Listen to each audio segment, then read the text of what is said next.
Hello, everybody, Hey there, guys. How you doing? and welcome to a brand new episode of Take 47. I see what you're doing.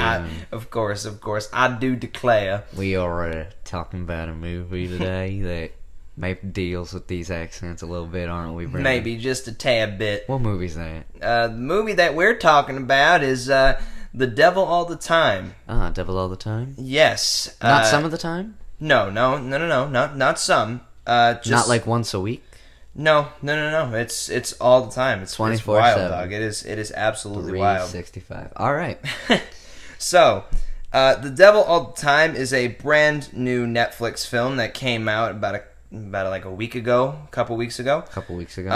It is directed by Antonio Campos. I haven't heard of him before. I have not heard of him before either. His filmography is very, very light. He's only directed two things, this movie really?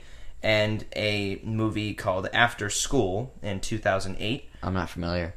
I am not as well, but it has Ezra Miller and a couple other well-known actors, but he is more of a producer for a lot of things. But this movie is an absolute powerhouse in terms of acting.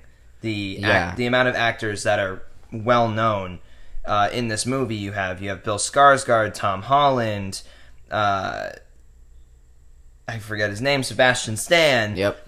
You have Jason Clarke. You have Harry Melling, who is we noticed this immediately. Dudley from Harry Potter. Robert Pattinson, of course. Mia, I can't say her name. Mia Wasikowska. She's the one who played Alice in the Tim Burton Alice in Wonderland movies. Oh, really? Yes. I knew she looked familiar. Yes, she was definitely familiar, that's for sure.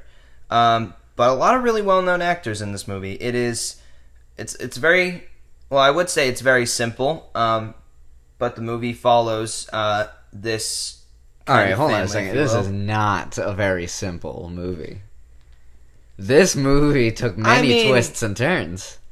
I guess. Okay, maybe not so much twists and turns, but this movie is about a lot of intersecting storylines. Multiple storylines that in some way, shape, or form revolve around Tom Holland. And they shouldn't. No. And they didn't have to, but No, they do. But they do. We should be clear. We just finished watching this movie. We did. And this episode is kind of just discussing our general thoughts on the movie, whether or not it was good, it was bad. Not so much putting a number score on it, because I don't like doing numbers anymore on TGB. But that being said, just kind of unloading what we saw and having general thoughts. So without further ado, let us get into the general topic at hand of our first impressions Of Devil All the Time. of The Devil All the Time. Cole, what did you think of it? I thought it was good. I thought it was really good. Mm-hmm. We both actually said this, that we thought that it felt like a Tarantino movie. And I'm going to stick with that. I think that if you've ever seen a Quentin Tarantino movie, which who hasn't at this point, you would notice the similarities in how almost the first act of the movie, which is, I don't know, this movie has a lot of chapters, but probably only 2 or 3 acts when you really boil it down. Yeah. And 2 hours, 18 minutes, I think it was. The runtime of the movie was 2 hours and 18 minutes, yeah. And it was about 46 minutes in before you even see Tom Holland appear on screen, or Robert Pattinson. So it's not an epic like Quentin Tarantino's movies are, but somehow it feels like that much content is still packed into it. Yes, I agree, and to be completely honest, it really does feel like a lesser Tarantino movie. And what I mean by that is what we mean by that rather is it's kind of like Pulp Fiction and Inglourious Bastards, for example, where it's a bunch of characters that you know in some way, shape, or form they are going to, you know, of course, combine together towards the end of the movie. But you don't know how. But you don't know how. The thing is, though... Or why. Yes, that as well. But the thing is about Tarantino movies, they all have a similar goal, the characters. Yeah. Like, for example, in Inglourious Bastards, everyone... There are different characters, but all of them have the same, like, end goal of killing Hitler, and the end of the movie just so happens to have those stories come together, and they're all trying to kill Hitler in like 2 or 3 different ways. We don't really know the motivations of these characters. No. They're not transparent anyway. Yeah, and that's actually what kind of annoyed me a bit in this movie, where it's like, I wasn't sitting there going, I don't know, I guess I wasn't really excited to see them come together. It was more just like, how would it even come together? Yeah, Like, it started to get, I think for both of us, it started to get easier to predict once we saw... I mean, the movie did its job in placing the right props in the right places and showing us the right things at the right time. Mm-hmm. And I think it even did a really great job of incorporating one of my favorite movie rules, which is show, don't tell. yes, You know, that is a good point. I was That worried is. when they had the narrator at the beginning, who's Yes. actually the author of the book. Fun fact. Yeah, I thought that was pretty cool. But they have a narrator, and I was like, oh no, this is gonna be like what was Once Upon a Time in Hollywood. It's gonna be like that narrator, where I'm just like, just show me what's happening. But it Yeah, wasn't. Yeah. There was a lot of really beautiful parts to this movie, There were. visually. I feel more so the later half of the movie was actually where the movie got genuinely good to me. It picked up. It did. There were moments where I was kind of, waiting with like bated breath, because I didn't know what was going to happen. Yeah. There were a couple times I was like, I feel like at any moment this specific character, not to name names or anything, is going to die. I feel like at this moment something bad's going to happen. Yeah. But that was about the last 30, 40 minutes of the movie. Everything else leading up to that, not to say it was bad, it definitely wasn't.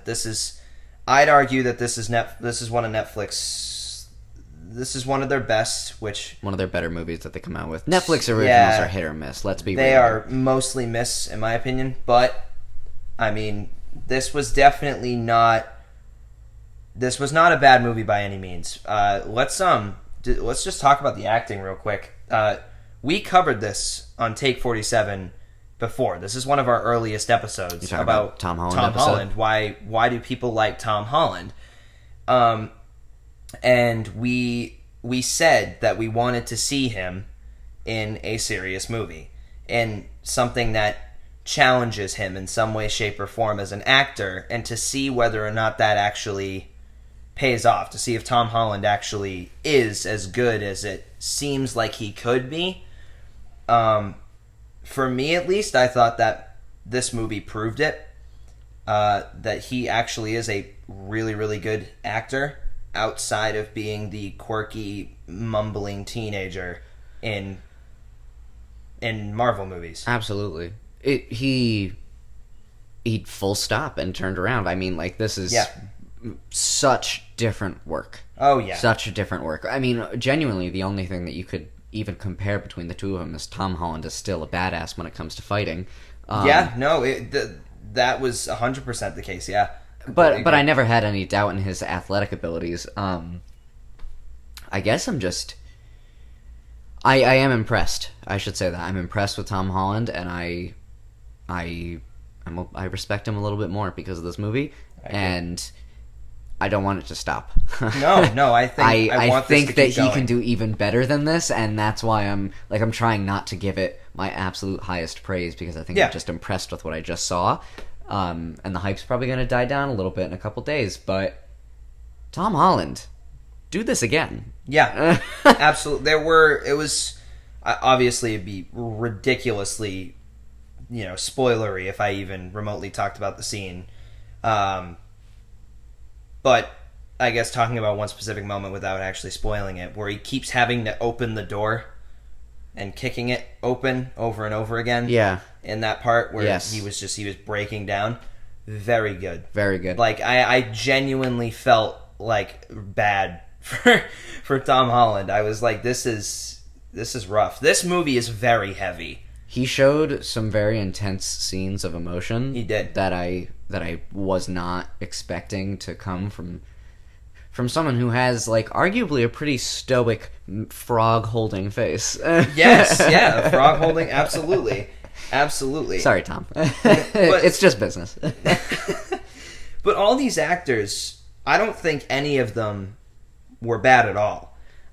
No, they all held the weight of their roles Absolutely, very well. absolutely. In terms of, like, the movie as a whole, I feel like my only complaints are most of the movie is set up.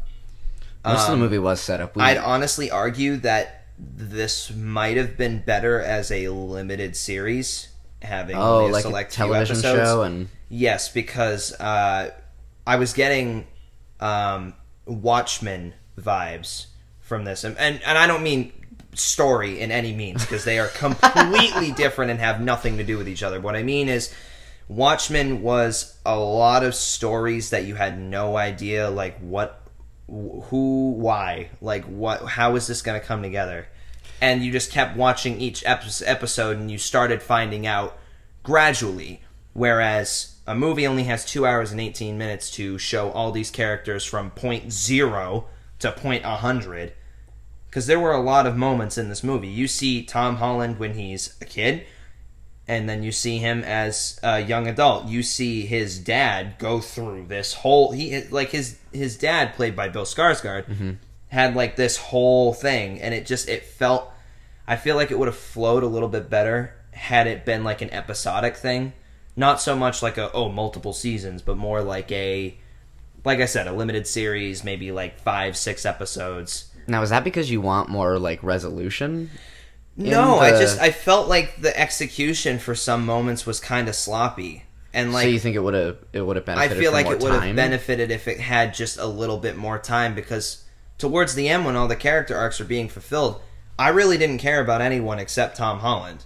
Because Right, nobody you just else wanted had, to see what he would do. Yeah, The nobody movie else kind had of taught you that, like, the other character arcs weren't important because Yeah, and a part of me gets that, but then, like, they shared a decent amount of screen time with Sebastian Stan, and, like, how he's a sheriff and he needs to get reelected, and, like, had that whole, like, mob section of the movie that had almost nothing to do with, oh, you're right. I literally almost forgot anything. about those guys. like, yeah, he just, like, even if I said right now, spoiler alert, it's not even a spoiler, because it has nothing to do with the main story. What? The mob. He just Yeah, where yeah. he, That like, there is a mob. And yeah, he has a deal with the mob, there's a bit of a crooked cop involved. Yeah, and then he just kills them later.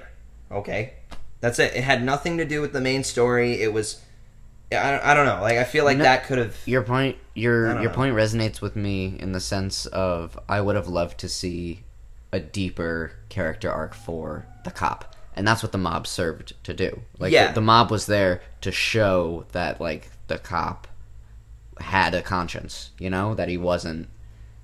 Yeah, It- But you're right, though. If it was in a series, like, we could have an episode about that Yeah. one scene. yeah, absolutely. Another There is thing, just so many moving parts in this. there script. there are a lot of moving parts in this movie, And so not everything Um, gets and that's touched on yeah. as much as it maybe we want it to or it needs to be. That's valid. My least favorite arc was the one with Jason Clarke and the whole photographer thing. Right. Okay. It So felt- there's okay, it just there's felt like very- 3 main characters to keep track of, right? So Yes. there's Tom Holland and his family. Yep. There is this couple, a photography couple that's doing some shady stuff on the side, Yeah. and then there's like this almost religious beachhead, which I'd say is like the father, the preacher, Yeah. and his stepsister. Yeah. Yeah, I completely agree. and And this movie kind of turns into watch Tom Holland become his dad because of how much he didn't want to become his dad. Yeah, basically. And like, you know, like we said, the last half of this movie is really strong. It is. For me personally, I just wish the build up that led up to that was a tad bit more on the interesting side. Mm-hmm. I also thought one of the things that irked me as well. This is honestly like the last thing that irks me, because the rest of the movie I'm pretty okay with.